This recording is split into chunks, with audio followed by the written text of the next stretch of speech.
Let's continue where we left off the last time. I'm going to talk about rain attenuation and how does that impact satellite links.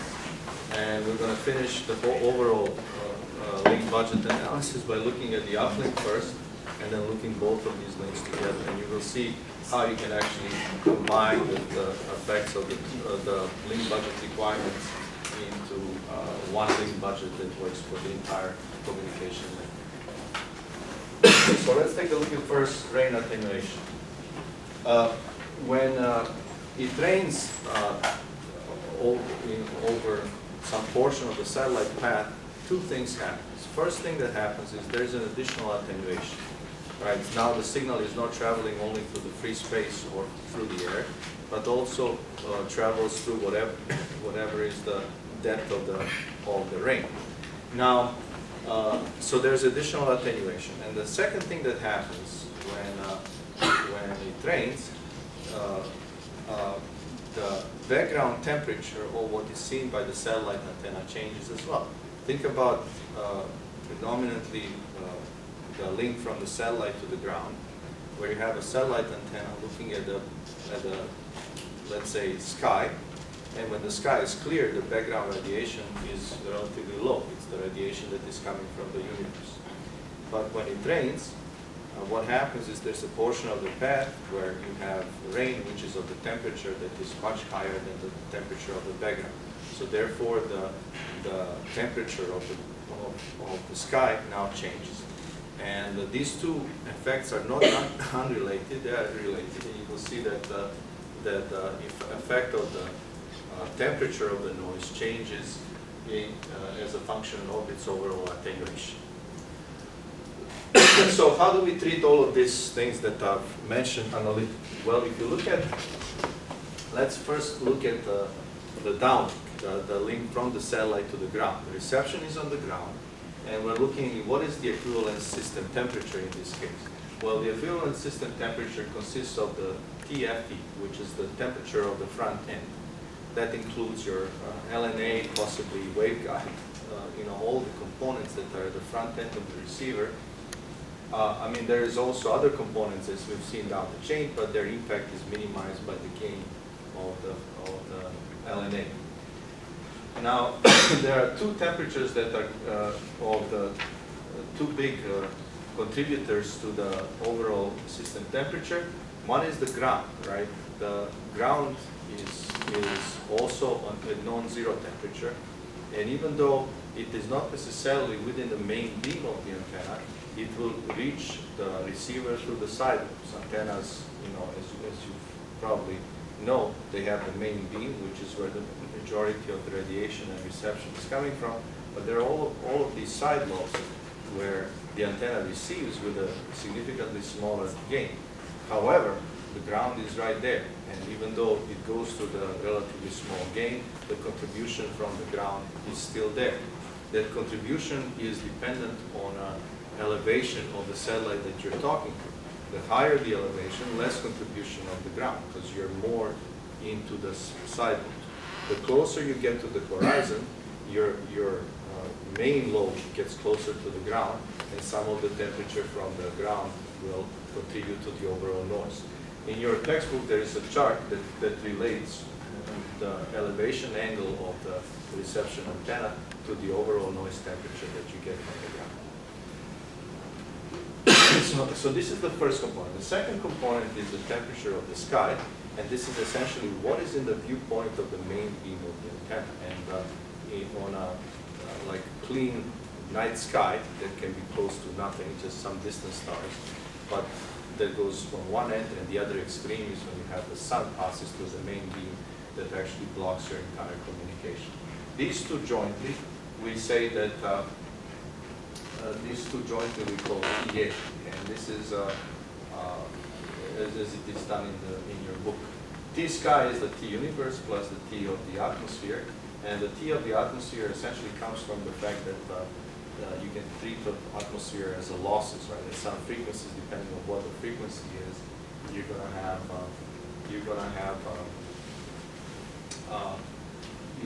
loss, and whether it's raining or not. T universe, as I said, can be at extreme 2.7 Kelvin if you're pointing to a very dark place in the night sky, and it can be as high as 11,000 Kelvin if you're pointing it at the sun. And then the temperature of the atmosphere is some coefficient here, 270, and then 1 minus 1 over AT, where AT is the attenuation of the atmosphere. And that's the attenuation that changes. In a clear sky, that attenuation is relatively small. It comes predominantly, well, I shouldn't say small at all frequencies, depending on the frequency that you operate. It is smaller than when it rains, but when it rains, this AT goes up, and then therefore there's a significant contribution to all of the atmosphere, both attenuation and the temperature of the background. So let's see how you combine all of this. So we have two equations here that we're going to be using in our calculations. First one is the clear sky equation, where the overall system temperature is going to be your front-end temperature plus your fixed portion of the TA, right? This is the TA stands for antenna, the one that is coming from the antenna. This is the T ground that depends on the elevation of the satellite that you're looking at, and then T universe is the background of the universe. And then this part here, which is 270, I think nu is close to 1, so 0.95 in the examples we do in the books. 270 is the temperature, and then ACS is the losses associated with the clear sky. These are the losses that you experience when there are no hydrometeors in the sky, there's no rain. Now, why does the clear sky attenuate? Later on, I can give you a little bit of preview. The clear sky is not void of stuff. It has gases, right? It has, water vapor, it has oxygen, it has other gases that contribute to the lesser extent. In particular, for satellite communication, the important parts are water vapor and oxygen, which have distinct spectral peaks at which they attenuate the signal. And we'll go over them in the next section, but there are some frequencies at which the wavelength resonates with the absorption peaks of the gases, and you have huge absorption that are due to water and oxygen. Now, this is clear sky. Now, for the rainy sky, you have the first part, which is essentially the same, and then you have the second part, where now you take into account the temperature, the attenuation of the rain. And then really, from the clear sky to the rainy sky, you have an additional losses that you need to take into account, which is a good part of your fade margin. This is the most significant part of the fade margin that is kind of determining how much you need to over-design your system so that it works over all weather conditions, right? Obviously, two remarks here. This is obviously a random variable and depends on how hard it rains and what is the length of the path of communication path through the rain.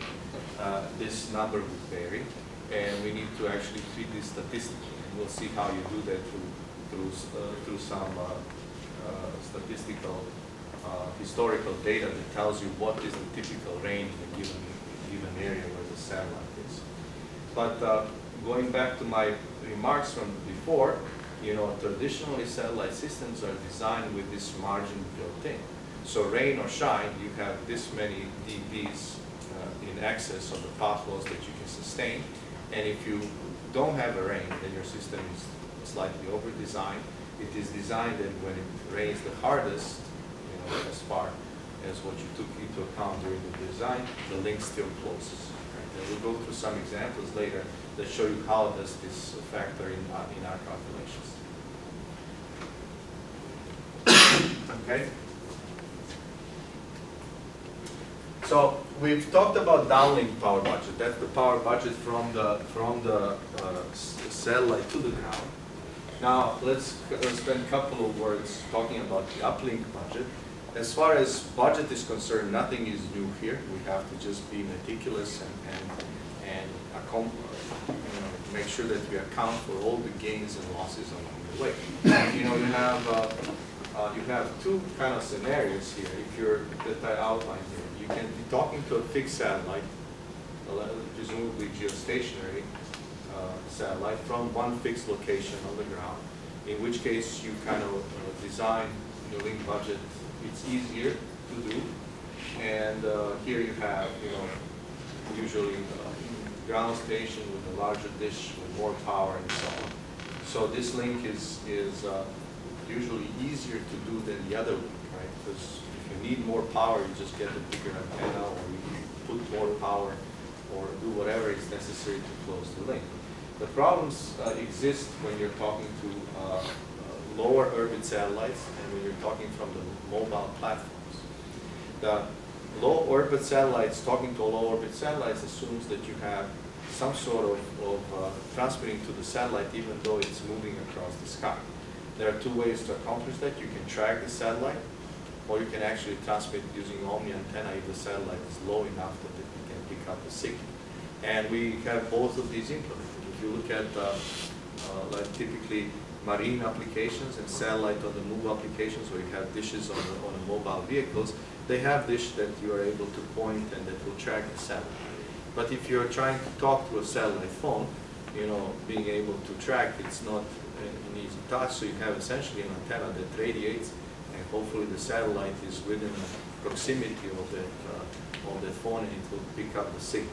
Now, from our terrestrial experience, that it seems really hard, but you have to remember that we're talking 20 dBs per decade, and even though satellite can be several hundred kilometers above you, because the signal decays so slowly, you can still pick up the signal. As I mentioned to you earlier, when you do the link budget, always look for 4 parts of it, right? That's kind of trick of the trade, because if you look at link budgets put by various people, a lot of times it's kind of this Excel spreadsheet that's pretty much a mess of formulas where nothing is separated in a clear way. The best way to do it, according to my experience, is to kind of separate it into 4 parts. Take care of what is the transmit part. In this case, it's a ground transmit, and you do accounting of your PA, cable losses, or your antenna gain, and so on. Then you take care of the receive side, where you look at what the signal needs to be at the input to the receiver, with the proper backoff, proper cable losses, temperature on the receive side, antenna gain, and so on. Then, in between these two, you will calculate what is the total path loss that you can sustain. Now, this calculation would give you the total path loss that you can sustain under the worst conditions. You cannot design for this path loss, because if you design for this path loss and something happens, you get an outage. So you have to actually treat this as the path loss not to be exceeded by more than, let's say, 0.1% of the time, or 0.01% of the time, or depending what is the reliability that you do the design. How do you do that? Well, you do reliability calculations, where now this is where this was all engineering. This is where the science comes into place, where you actually go by historical data and some statistical modeling, and you determine, in essence, what is the largest additional loss beyond the free space that you're going to experience at the given reliability threshold. You set the threshold. You say, let's say I'm designing this link for 99.9 reliability, right? 99.9% reliability. So that gives you a percentage of outage time that you're willing to tolerate. Now, when you look at this percentage of outage time, then you need to determine what is the path loss that is exceeded this percentage of the time. And then once you determine that path loss, that becomes your budget, your margin that you have to put in your link budget. At this stage of the game, it's going to be a placeholder. I'm going to have that in the spreadsheet, and for the problems that we're going to do for this first quiz, we're just going to say assume that your margin is 5 dB, 6 dB, whatever the problem says. In what comes after this test is going to be, we're going to go through some ITU recommendations and some ITU documents that will allow us to calculate this based on the percentage of reliability that we desire. And then at the end, I will give you a spreadsheet that does that automatically. but I'm reluctant to give you a spreadsheet at this point because we didn't cover the science. Right? So I want to make sure we cover the science and then we know how to use it. So, okay, so now let me, before I go through these calculations here, let's, I'm almost tempted to kind of follow the slide and write it on the board at the same time, because I don't think if you, but maybe we can just follow the equations. But the idea here is this. You have your transmit station that goes to a satellite and then goes to receive station. You have two links, right? Now, if this satellite is a satellite that, actually I should do it this way, so we're only analyzing this transmission. This transmission backwards would have to be analyzed on its own as well. But you have, so this is transmit side, this is receive side.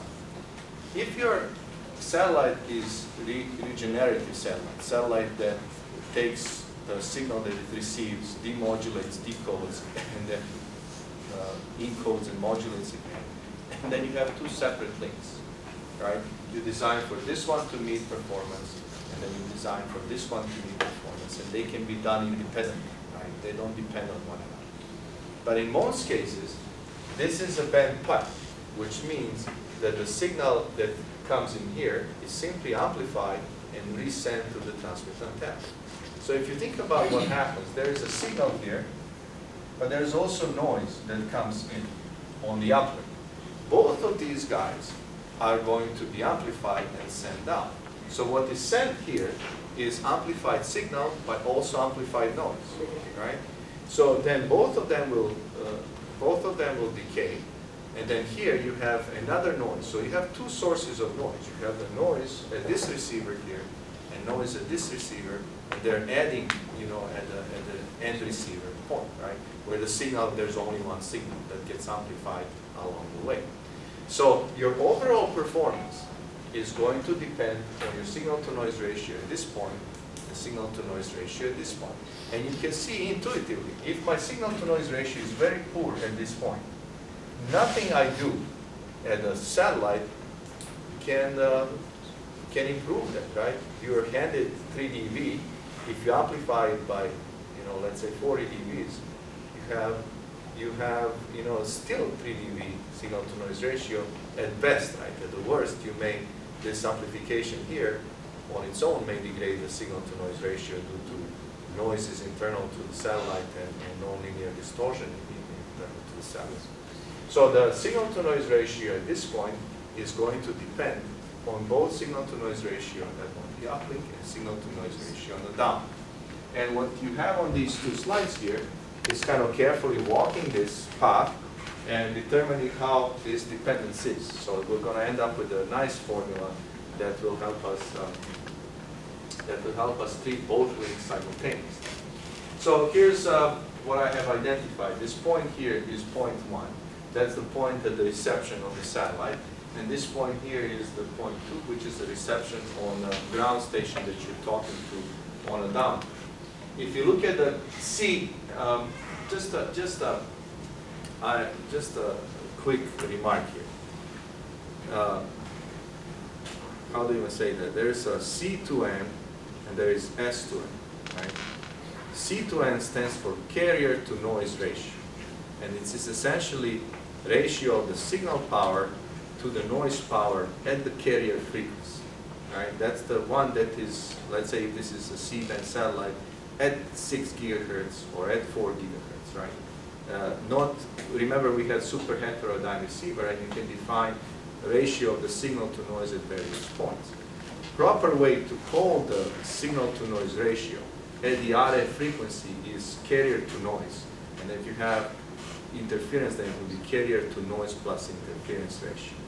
Now, everybody is very loose about this, and I'm the first one to blame. I should really make sure that I don't do that in the future, because I'm in the academic environment where it needs to be clear. So if you're at the RF, it is C to N. If you're at the baseband, then you talk about signal to noise ratio, right? Or even at IF, you can talk to signal to noise ratio. But at the RF end, it is C2I plus N. The differences between those two, they're not necessarily the same. If you have, let's say, C to N ratio, you don't have to have the same signal to noise ratio at the end. Why is that the case? Well, remember Fn.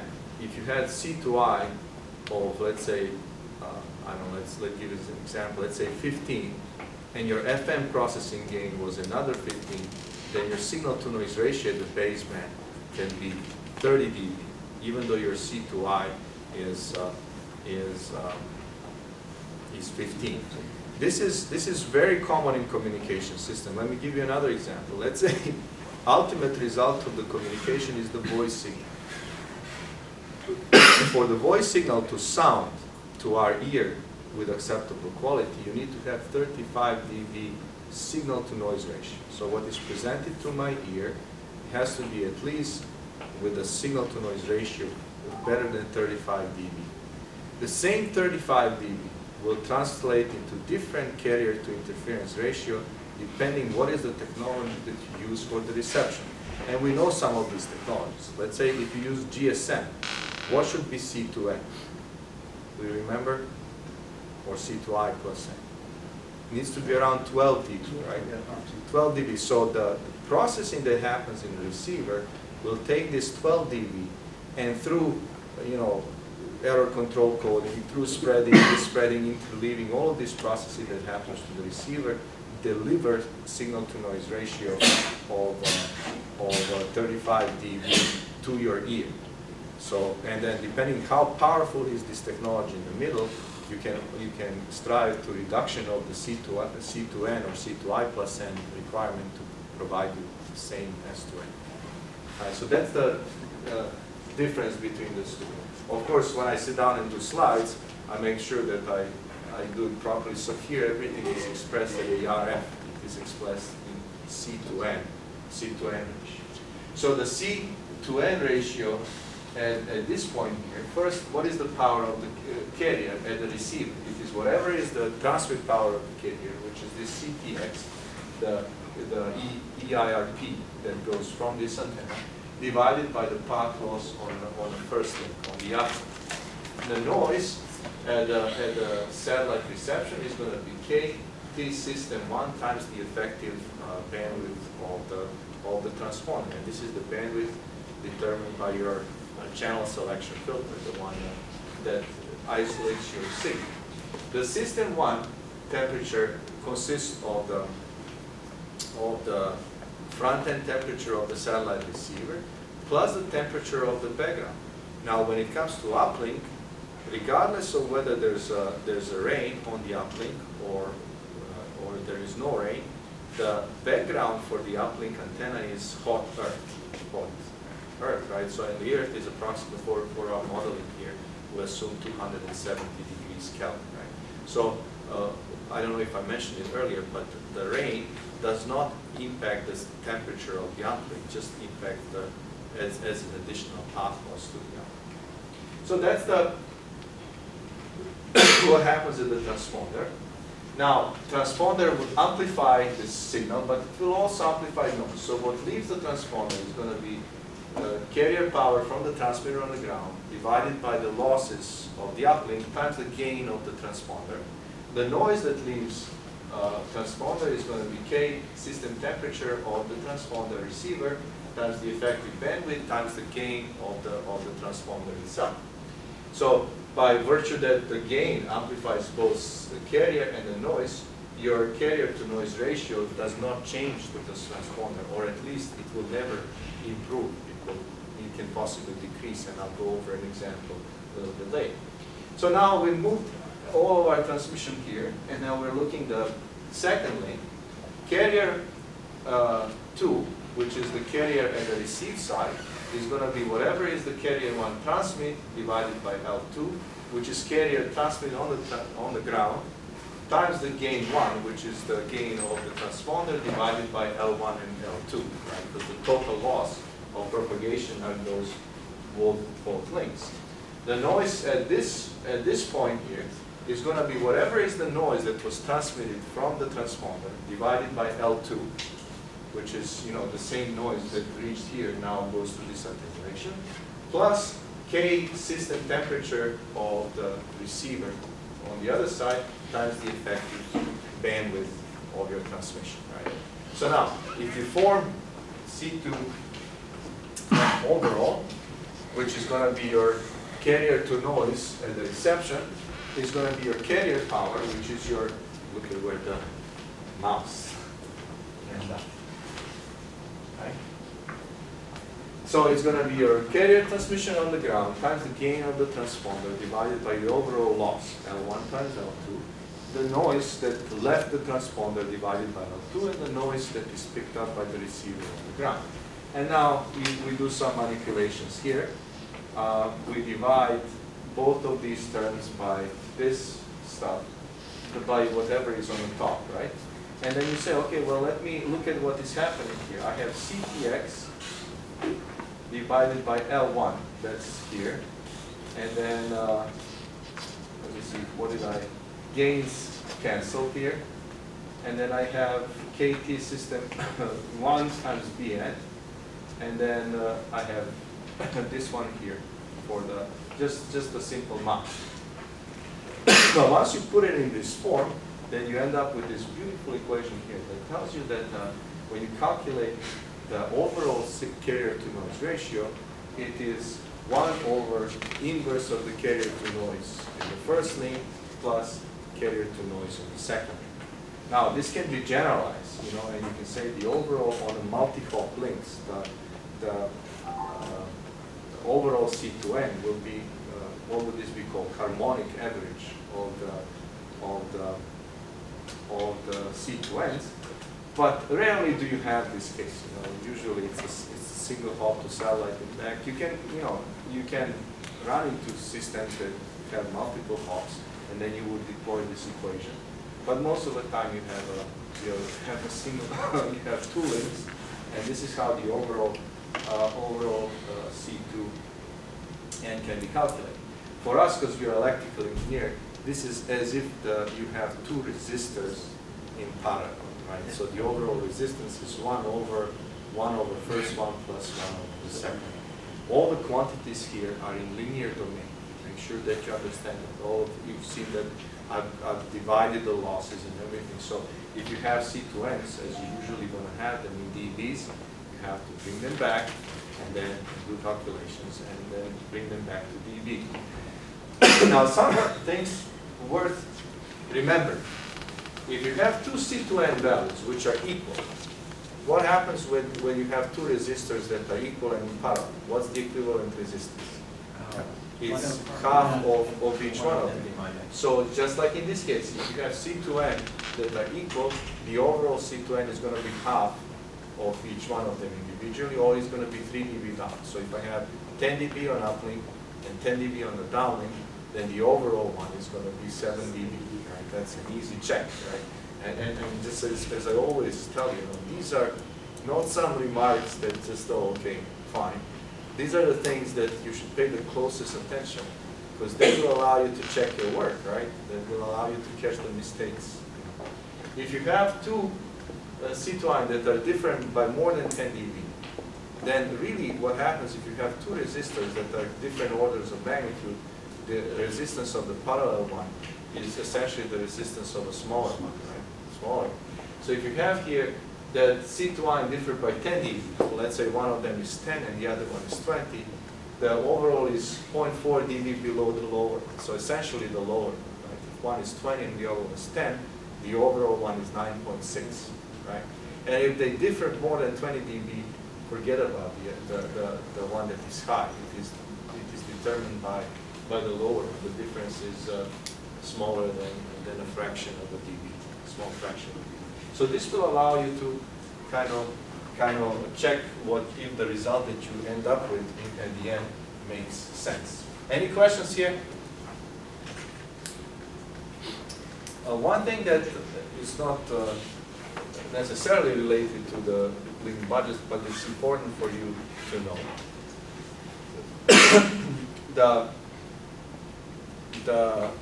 satellites that are on the arc, geostationary satellites that are on the arc, have to be spatially separated so that you don't, so that you're able to discriminate. In other words, if I send a signal to a given satellite, I have to make sure that in the next box over, I can put a satellite that works in the same frequency band, and that my transmission here is not polluting the transmission to this guy, right? Let me draw a picture so that you understand. Let's say this is the geostationary arc, and you have the satellites that are along the arc. When I transmit from the Earth, right? Let's say this is where my ground station is, and this is I'm targeting the satellite. You have your antenna gain, right? That presumably might look somewhat like this. There is still energy that is being radiated, you know, outside of the main beam, right? And if we are not careful, what can happen is that this energy may be sufficient to cause interference to these satellites that are somewhere else on the arc. To make sure that that doesn't happen, we have ITU is specifying these emission, the antenna pattern masks that tells you how fast you need to roll off on your antenna gain, and tells you, for example, if this is the gain on the main beam, this is how much you need to fall below the as a matter of fact, antenna gain. Yeah. So it is important that these are absolute values, right? This tells you how large the antenna gain needs to be as a function of this angle theta. In other words, this area here is not specified because, you know, if you're good in designing your antennas, as long as you follow this mask, I will not limit you in how good your antenna needs to be to close your link budget. But what my concern here is that whatever you are radiating outside of your box is limited, and I will not allow you to pollute the arc. And these are the existing limits. I think they're based on a 2-degree spacing internationally. They're even smaller in the U.S. Is there also a power limit on it? TX power?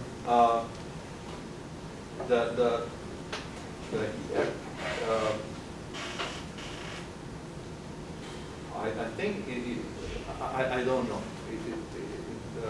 I don't know right off the top of my mind for all the bands.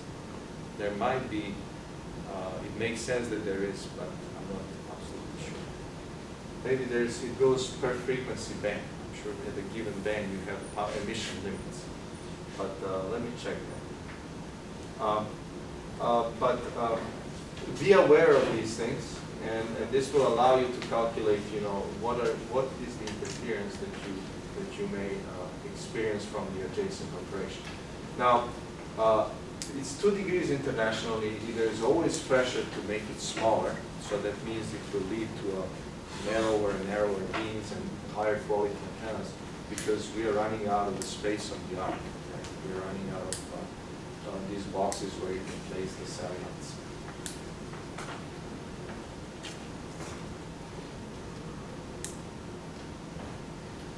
Just the final remark, you know, there's even with this rollout here, there may be still significant gain, you know, towards your adjacent boxes. And a lot of times, you know, you will find that this is nominal, but then there is a required coordination between satellite operators to make sure that they don't step over one another. So for the rest of the class, what I have is just examples. So let me walk through a couple of these examples, and what I'll do is kind of give you the whole calculation, and then make sure that you understand, because this is exactly what is going to be required from you on the exams.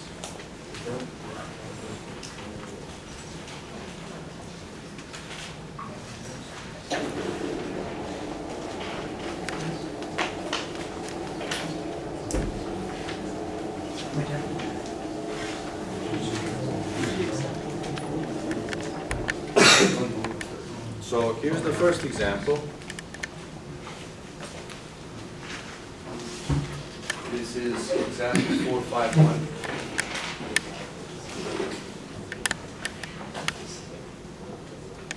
Out of your textbook, and it says estimate decrease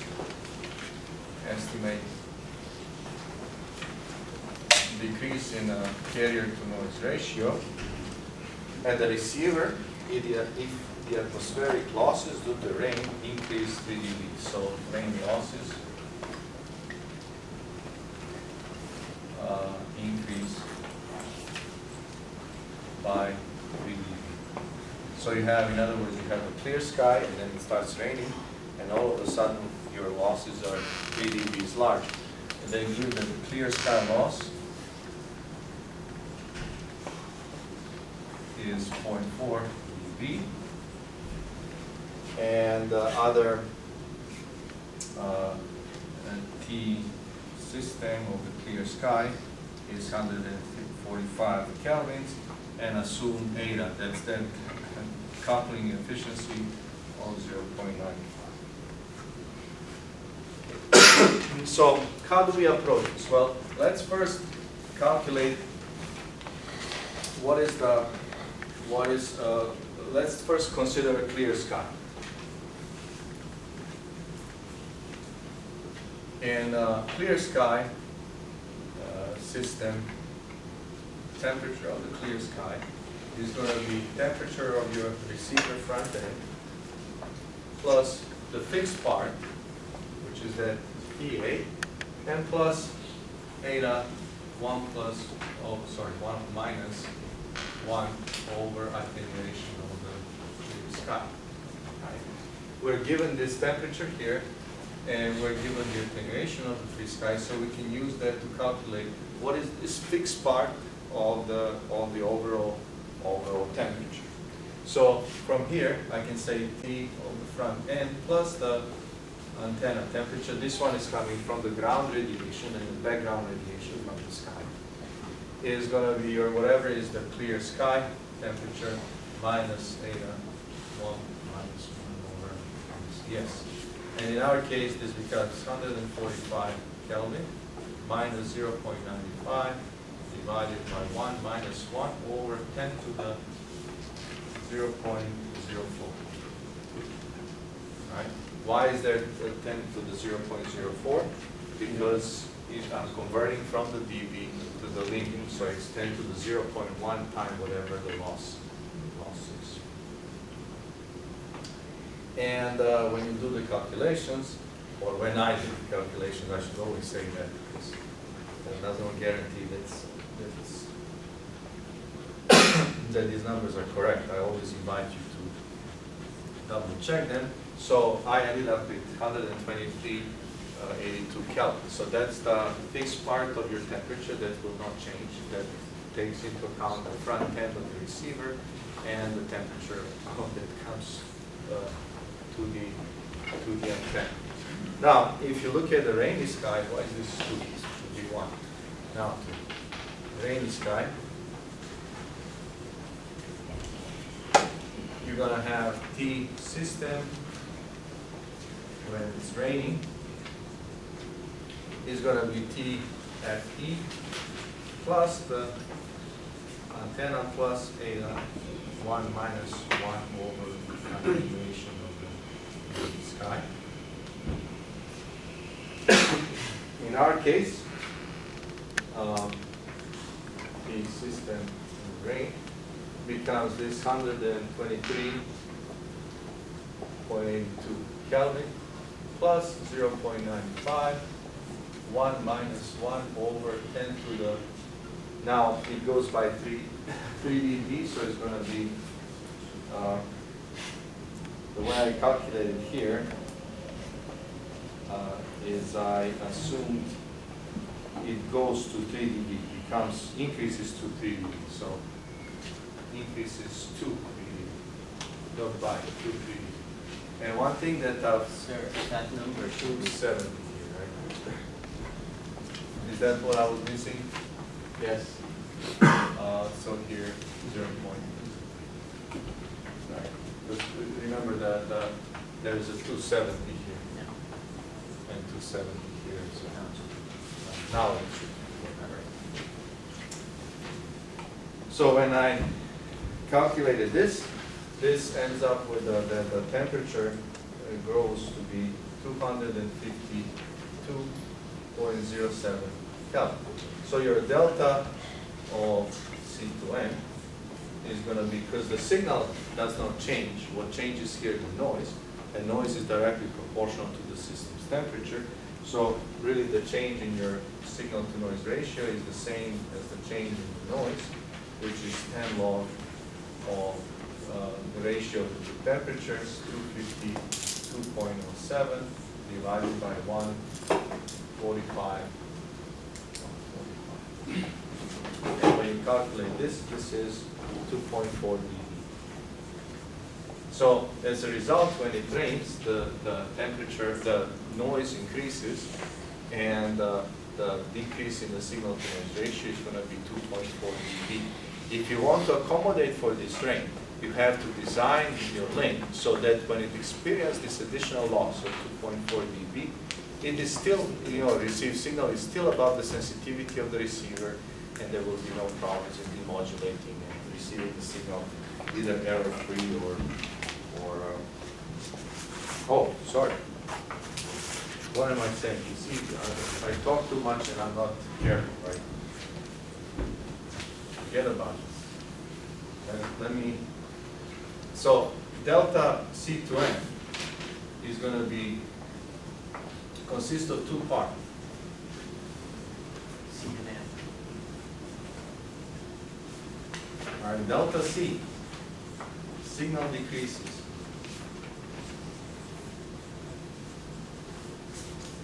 And delta N, noise increases. Delta C, if you went through 0.4 dB, and now you're going and experiencing 3 dB of loss, then you have additional 2.6 dB of the loss on your signal, right?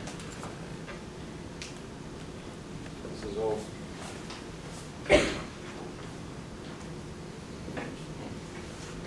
So it's going to be 2 point, let me see. So it's going to be 3 dB minus 0. Well, let me just do this. It's going to be C2 minus C1, which is going to be minus 3 dB minus 0.4 dB. So it's going to be 2.6, minus 2.6 dB. So the signal is going to change by 2.6 dB. The noise is going to be 10 log of these two temperatures. So this becomes 252.07 divided by 145, and this gives you 2.4 dB. So the overall change of the carrier to noise is going to be carrier to noise rain minus carrier to noise clear, stop. And the signal changed by minus 2.6 dB, and the noise changed by minus 2.4 dB. So your carrier to noise changed by minus 5 dB. Okay? So once again, what is happening here? We have two effects. Because of the rain loss, the temperature, equivalent temperature of the system changes, and your noise increases. And the increase of the noise is this, what did I calculate here? 2.4 dB is the increase in noise. But that's not all. The signal also decreases, because now the signal needs to go through additional 2.6 dB of loss caused by the rain. So the overall signal to noise ratio changes by 5 dB.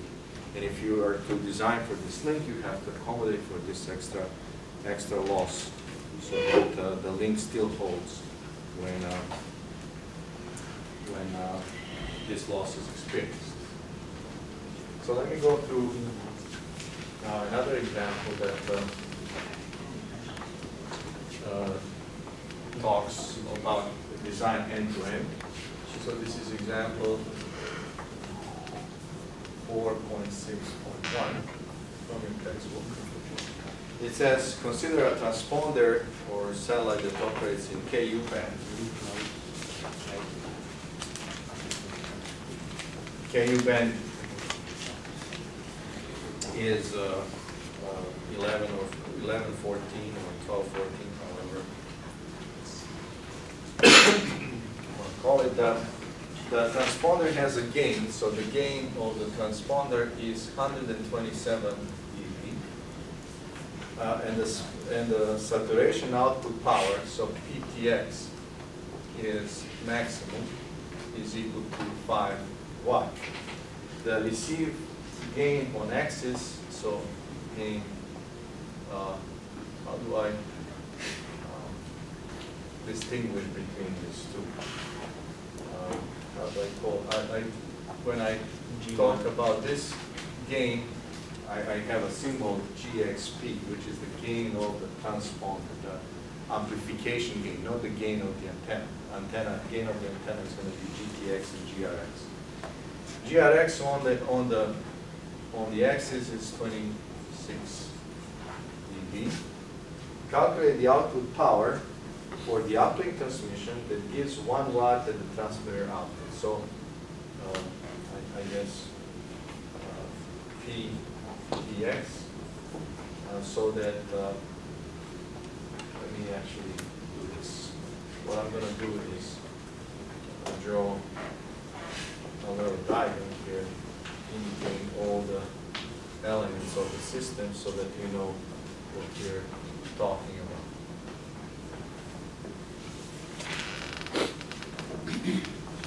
Then, so this is our transponder. GXP here is equal to 127 dB.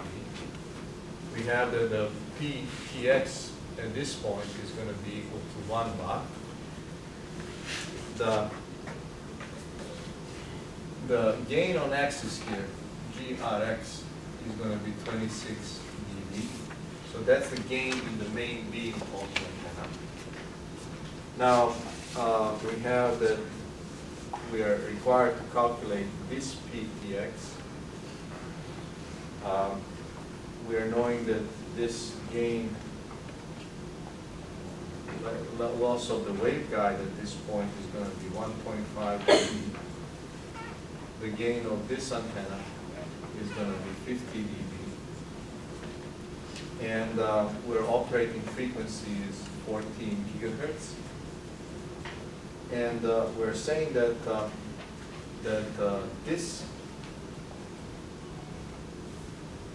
this particular earth station is located on -2 dB contour. All right? Because remember, when the satellite illuminates or when it receives from the ground, you're covering a given area on the ground. And only one point is where the maximum of the beam is. Then after that, the beam kind of rolls off, and you're kind of having -1 dB contour, -2 dB contour, -3 dB contour, right?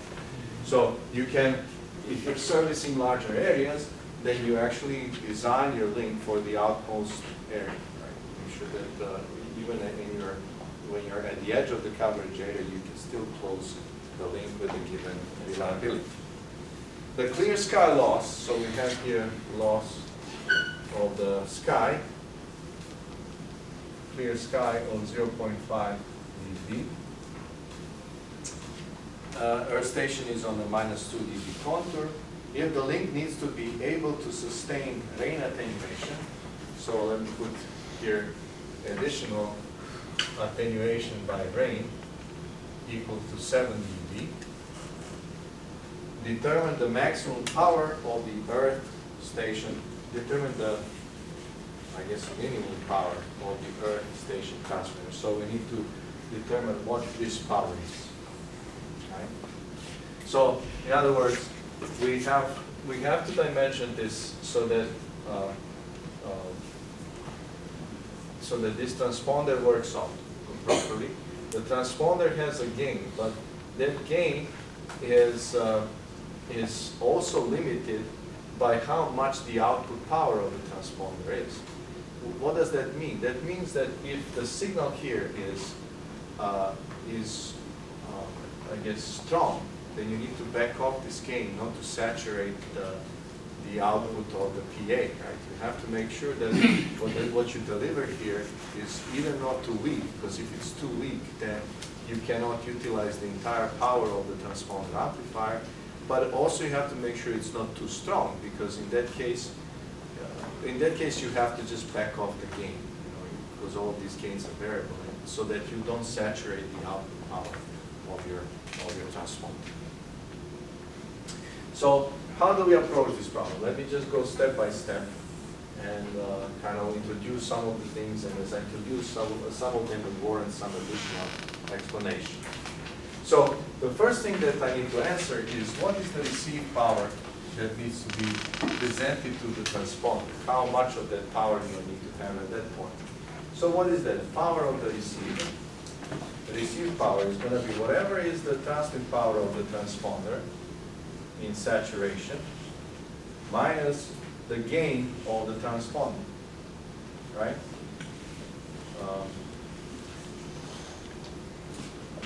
Okay, I'll just put the units later. So the maximum power of the saturation is 1 watt, so this is 0 dB watt minus 127 dB. So I need to deliver minus 127 dB watt at this particular. That's what the transponder will have. Professor, would you explain what saturation is? Okay. Every power amplifier comes with this kind of curve, P input and P output, right? And the objective of the design of your amplifier is something like this. You want it to be as linear as possible, but where, let's say, if the amplifier has I don't know, let me actually do it slightly different. Let me do it this way, so that you don't think that it has to go through the arch. And this is P in, let's say, in dB watt, and this is P out in dB watt. So let's say you give certain power here. What ends up is some more power at the output, right? Let me give for the sake of an example. Let's say this is, I don't know, minus 80 dB watt, and the gain of this amplifier is 80. So then this becomes 0 dB watt, right? So if you bring the signal that's minus 80 dB watt, then the amplifier will bring an additional 80 dB and bring it to 1 watt at the output. But nothing goes forever, right? Linear, especially linear, right? So what you end up having in real scenarios is something like this, right? Where your gain is simply, saturates, because your active components are now working beyond what the linear regime of these components is. So we have to actually make sure that you're not overdriving this amplifier, that you're not operating in this non-linear part of the curve. The reduction of the gain that you get from it is not as detrimental as the fact that, because now amplifier becomes non-linear, you have all sorts of intermodulation products and interference that you generate, and you may be jamming yourself more than your amplification that you provide. As a matter of fact, as a result of amplification, your signal to noise ratio may decrease because of all of these intermodulation products that are falling within that. So the one way of treating all of this, you're going to say, I'm going to set this to be my largest power, and this is what we call saturation power. Say, I don't want to be transmitting more than this, because if I try to transmit more than this, I'm going to enter into non-linear part of my amplifier, and that's an undesired operation. Right? So we say, okay, I'm never going to try to exceed this point. It's okay if I work here, right? I'm going to have the reduction in the overall budget, but at least I'm not causing, more interference than the amplification that time. So BSAT is BSAT max. Yeah, it's the maximum power. Max BSAT. Maximum power. And you also kind of have to take into account that, that's the maximum power. Now, a lot of times because of the waveform itself, because the waveform has a peak to average power ratio that's unfavorable. Let's say the peak to average power ratio of your waveform is 10 dB. That means you have to back off with your average power 10 additional dB so that even when your power goes to the peak, you're still within this linear region of the amplifier. Right? So those are the things that you need to pay attention. So in this case here, I'm saying the maximum power that I can transmit is 1 watt. So my maximum power at the receiver here is minus 127. If it's larger than that, then I would have to reduce my transponder gain. Now that gives me minus 27 over there. Now, what is it that next step? The next step, I calculate free space path loss, and we know the equation for that 92.44 plus 20 log of the frequency given in gigahertz, and plus 20 log of the distance given in kilometers. When I plug in the numbers, you end up 92.44 plus 20 log of 14 here. It's just, actually, it's 1445.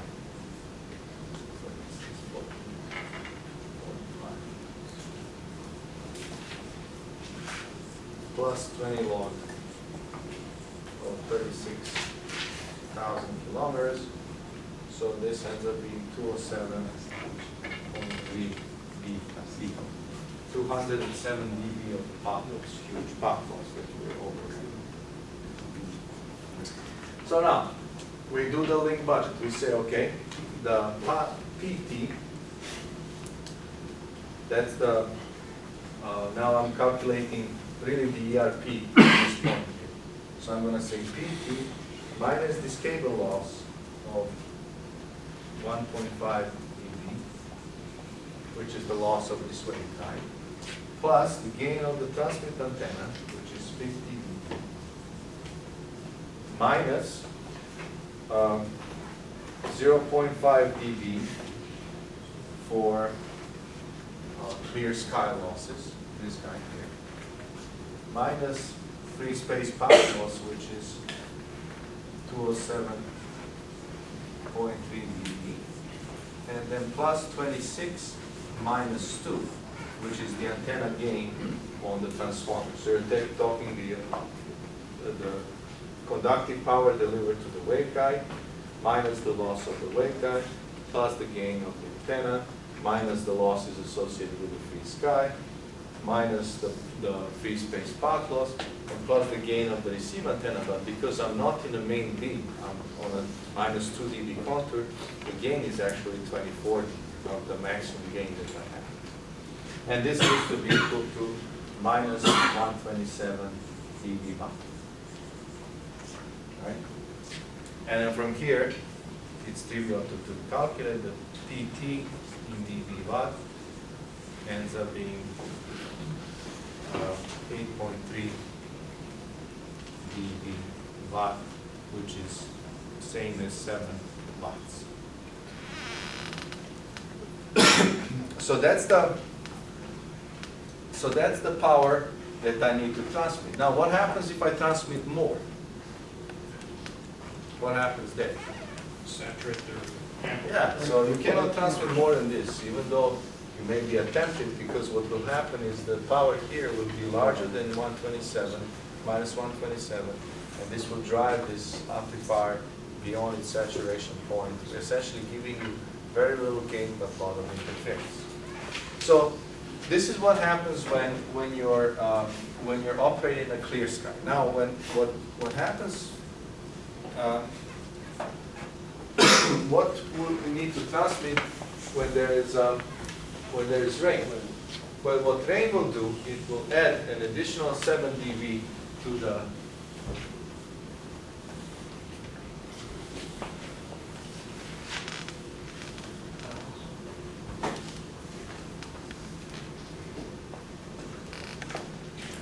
So when raining,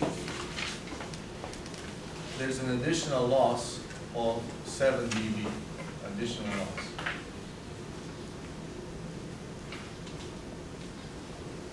And then your transmit power on the ground in dB watt has to be 8.3 dB watt plus this additional 7 dB, which gives you 15.3 dB watt, which is 334 watts.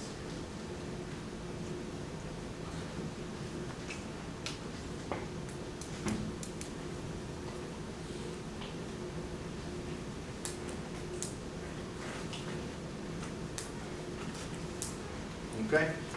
Any questions here? A question about the contour thing. So basically that means that the transmitter antenna is off by some degrees because the main beam is. No, here's what it means. So this is the planet Earth, right? And this is the geostationary arc on which you have your satellite with your antenna pointing towards the Earth. Now this antenna will illuminate portion of the globe, right? Depending on its coverage objectives. And these objectives are going to be given with so-called contours, right? The main beam, you have only one antenna, so you can point at one spot on the ground. And here, this is called the gain on axis, right? And here, for example, usually it is not specified as the gain, it is specified by EIRP contour. So in this case, let's say you're transmitting, in this case it will be gain because we're talking about the receive, right? So let's say this is this point is 26 dB, right? That's the gain on the uplink. So if you happen to transmit from this very point, you're going to actually see the main beam of the antenna. But then if your station is off axis, then it will not go through the main beam. It will go a little bit sideways, right? And these are the contours that we specify: -1, -2 dB contour. So that's the satellite looking down, that's where the contour comes into effect. Satellite looking down, yeah. Either on the receive side or on the transmit side. Let's say broadcast satellite, right? Broadcast satellite, remember that movie that we saw? The guy that was sitting there and essentially changing the shape of the reflecting surface behind the dish antenna on the satellite. And what that did is it was shaping the satellite to the satellite beam on the ground so that it looks more like a continent of Europe, right? But what it does also, not everywhere in this coverage area you're going to have the same gain. You're going to have higher gain in this area because it's right in the main beam. And this is the lower edge of your coverage contour -2 dB, right? And then you design so that whichever contour you pick, within that contour you have sufficient signal quality. So that means if you design for the outer contour, then all the stations that are on this outer contour will be satisfied. If they're satisfied, the ones that are inner contour are even better. They have a higher C2N. It's not dissimilar like in any other wireless system. Like if you look at cellular system, you design for the outer users on the cell edge. The fact that you happen to be underneath the cell, and have access signal beyond what is required for you to operate, it's good for you. There's very little we can do about it except maybe use some adaptivity in data systems and give higher data rate to the people that are way above the minimum coverage requirement. Okay.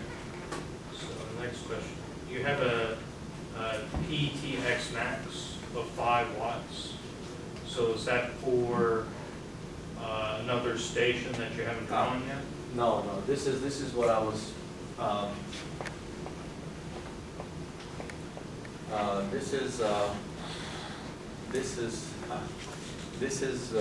I have to go look back at the problem. I have the comment here, but I don't recall the problem anymore. What I have comment in my notebook it says, note that this amplifier works at a significant backoff. Now, I discussed the backoff earlier in one of the previous classes, and this is due to the waveform.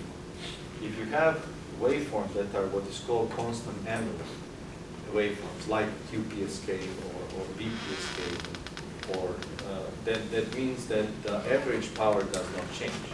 But if you have waveforms that have changing power, that you have to make sure that even when your peak power, that you're still at this linear region of the number. The notorious waveforms that are known for very high peak to average power ratio are what is orthogonal frequency, or APN. I don't know if we covered that in any class, but what happens there is you have a signal that is consisting of many carriers, right? Each one of them carrying independently modulation. So you effectively have sum of many sinusoids which are modulating randomly with their amplitude and phase. Well, by doing some math, what you show there is that your peak to average ratio is 10 log of number of carriers. So if you have, let's say, I don't know, 100 carriers, you have 10 dB of peak to average power ratio. So what that means is your peak power is 10 times larger than your average power. And to stay within 5 watt, you have to back up so that your average power is 0.5 watts. So when you're at the peak, you're still within the linear region of the amplitude. So we use, I guess, so the 1 watt is basically the back off from the 5 watts. Yeah, it's correct. This is the back off. PPX of 1 watt, which is 0 dB watt, is this 7 dB watt of maximum, PPX maximum, 5 watts, 7 dB watt. So you're operating at a back off of 7 dB. Right? So your average power is 7 dB lower than your peak power, right? So that you stay all the time within a linear region of power. Okay, good question. I should have. All right, so let me. So that's what. Go through some of these examples. Go through examples at the end of chapter. Here's where we stand logistically. We missed that one class, so I'll try to compensate somehow for it. Next time, I'm going to review just the Uplink budget calculations again, and I'm going to go through a spreadsheet, and then we'll start working on problems. You know, we'll work problems next time and on Tuesday, and then you're going to have next quiz on Thursday. After, you know, there's this next week is a spring break, so we're going to be doing calculations next class on Thursday, the following class on Tuesday, and next Thursday, which is going to be 2 weeks from this coming Thursday, is going to be quiz. And it's going to cover all of these calculations, link budgets, the noise temperature calculations, just the uplink, downlink, combined link budget, and so on. All right? That's it for today.